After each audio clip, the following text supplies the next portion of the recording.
राजेश ढांडा जी, वीरेंद्र घनघस जी, दिलबाग सिंह जांगड़ा जी,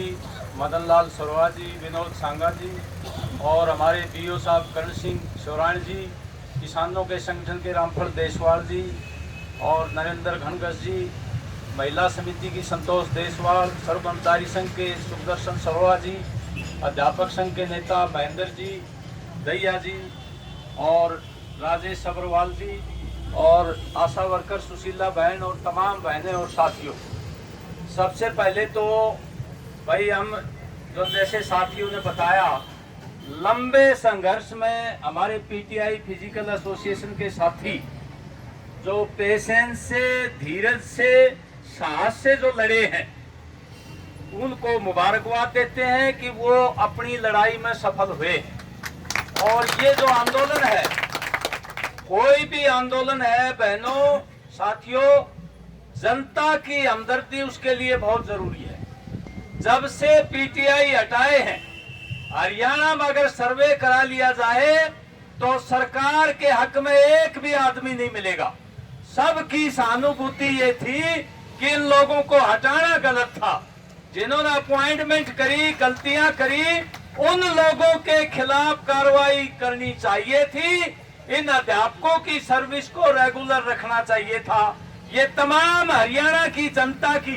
ये सहानुभूति इन साथियों के साथ थी और सही नेतृत्व, शांतिपूर्ण तरीके से जो लड़ा गया, जनता की हमदर्दी और तमाम कर्मचारी, मजदूर, किसान संगठनों, महिला संगठनों की हमदर्दी, सहयोग, वो तमाम जो सहयोग रहा है, उसी से सरकार ये 24 में एक एजेंडा होता कि हटाए गए कर्मचारी सरकार ने नहीं हटाए, वो एजेंडे को इन्होंने देखा कि हमने एडजस्ट कर दिया है, उसी के दबाव में ये एडजस्टमेंट की है। लेकिन हमारे साथी कईयों ने कहा है कि हमारी बेटियों का, बहनों का, विकलांग साथियों का दूर दूर तक जो ट्रांसफर किया है, वो भी हरियाणा सरकार की नीति ठीक नहीं है, उसको दुरुस्त करना चाहिए। जब आपने कौशल रोजगार निगम में एडजस्ट कर दिया और फिजिकल एजुकेशन महकमे में एडजस्ट कर दिया,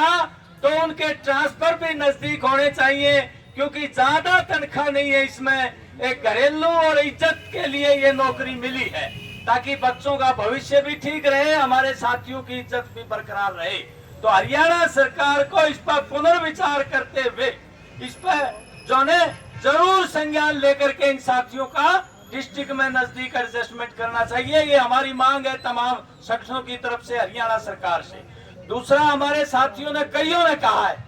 साथी विनोद ने विशेषकर पॉइंट आउट किया है, ये जो सरकार है, ये जो संगठन है,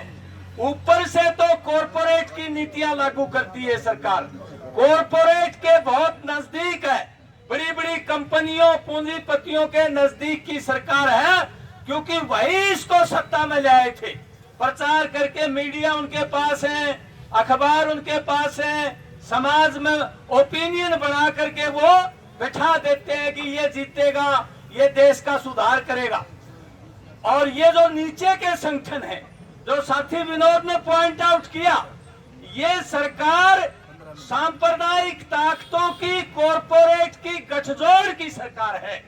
ऊपर से कॉरपोरेट है जो जनता के संसाधनों को लूट रहा है, हमारी नौकरियां खा गए, हमारी सुविधाएं कम कर दी, हमारे कानून बदल दिए ट्रेड यूनियन के, किसानों का भी शोषण करते हैं, उनको समर्थन मूल्य नहीं देते, और मजदूर कर्मचारियों का भी। सारे महकमे, संसाधन इन कॉरपोरेट के हवाले किए जा रहे हैं। उससे जो गुस्सा आता है, असंतोष है हमारी जनता में, उस असंतोष को तोड़ने के लिए, हमें बांटने के लिए जाति और धर्म पर ये संगठन इन्होंने पाल रखे हैं। जो साथी विनोद ने इशारा किया ने, आरएसएस, बजरंग दल, विश्व हिंदू परिषद, कथित गौरक्षक, ये तमाम संगठन एक ही काम है इनका। जब जब भी जनता, मेहनत कर जनता, 36 बिरादरी अपनी मांगों के लिए लड़ाई लड़ती है, ये लोग फूट डालते हैं, धर्म और जाति के नाम पर दंगे करवा देते हैं। यही आजादी के टाइम हुआ था, यही आजादी की लड़ाई जब जब भी तेज होती थी अंग्रेज साम्राज्यवाद के खिलाफ, अंग्रेजों के खिलाफ जो हमको लूटते थे, उस समय ये लोग आजादी के आंदोलन में शामिल नहीं थे। ये हिंदू महासभा, आरएसएस, बजरंग दल तो अभी की पैदाइश है,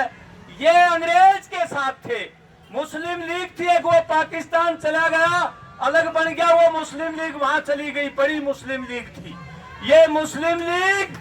और आरएसएस और हिंदू महासभा, ये राजे रजवाड़ों के पैदा किए हुए संगठन हैं, जिनको जो अंग्रेजों के